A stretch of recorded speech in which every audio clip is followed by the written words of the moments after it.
Caleb was born different. When he fell as a toddler, he did not cry. When he broke his arm at 8, he said it himself and kept playing. The doctor said he had a condition, no nerve endings for pain. His mother wept. His father called him a freak. He grew into a giant of a man, fearless and reckless.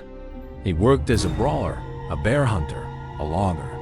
He took jobs that killed ordinary men because pain was never a warning. He was invincible. He was also completely, utterly alone. No woman wanted him. They feared his size, his scars, his emptiness. He could hold a red-hot coal and smile, but he could not hold a conversation. He could not hold a heart. He retreated to a remote ranch in the Montana wilderness. Her name was Iris, and she was running from an arranged marriage to a cruel man.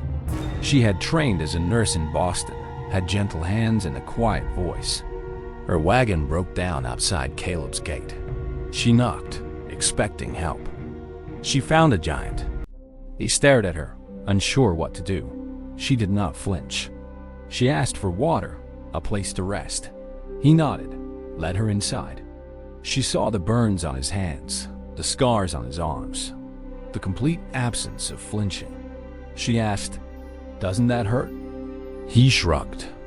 "I don't feel pain." She did not look at him with pity or fear. She looked at him with curiosity. "Then how do you know when something is wrong?" He had no answer. He had never thought about it. She stayed. She cooked, cleaned, tended his wounds he had ignored for years. He watched her work, her gentle hands, her soft voice. He felt something strange in his chest, not pain, but pressure. He did not understand it. One evening, he cut his hand on a knife, deep blood pouring. He did not notice. Iris grabbed his hand, wrapped it in a cloth, and looked up at him with tears in her eyes. "This matters," she said. "You matter." He looked at her tears, at her hand holding his, and the pressure in his chest grew. "Why are you crying?" he asked. "Because I feel it for you," she said. "Since you cannot." Something cracked inside him. She began to examine him each night, checking for injuries he could not feel. Her hands traveled his body, searching for warmth, for swelling, for anything wrong. He lay still, letting her touch him, and the pressure in his chest became a pulse. One night, she placed her hand directly over his heart. Her fingers were cool, gentle. He gasped. "What is it?" she asked, alarmed. He shook his head. "I felt something. Not pain. Something else." She smiled. "That's called feeling." He did not understand. She explained that pain was not the only sensation. There was warmth, pressure, pleasure, love. He had never known any of them. His body had been numb his whole life. But his heart was waking up. She taught him to recognize the difference between a hot stove and a warm hand. He learned to flinch at the first, to lean into the second. He learned to smile when she touched his face. He learned to cry when she held him.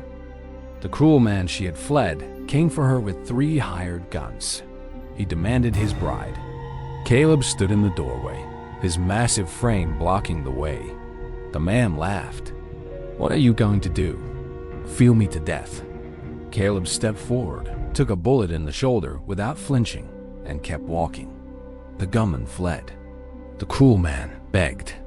Caleb lifted him by the collar and said, "I cannot feel your bullets, but I can feel her fear.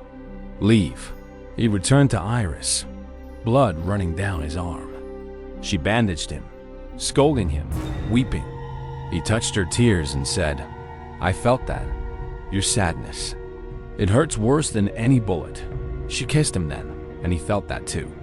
He asked her to marry him not with words, but by placing her hand on his chest. "Make it beat for you," he said. She laughed and cried at once. "It already does," she said. They were married in the meadow. Years later, their children would ask, "Papa, what does pain feel like?" He would look at Iris and smile. "I don't know," he would say, "but love feels like your mother's hand on my heart." He never fully learned to feel physical pain. But he learned to feel everything else: joy, grief, fear, and a tenderness so deep it brought him to his knees. The invincible man became the most vulnerable man in the territory. When Iris died, old and peaceful, Caleb held her hand until it went cold. Then he placed her hand on his chest one last time. The beat slowed, then stopped. The doctor said he died of a broken heart. But the territory knew the truth. He had finally felt something. And it was too much to survive without her.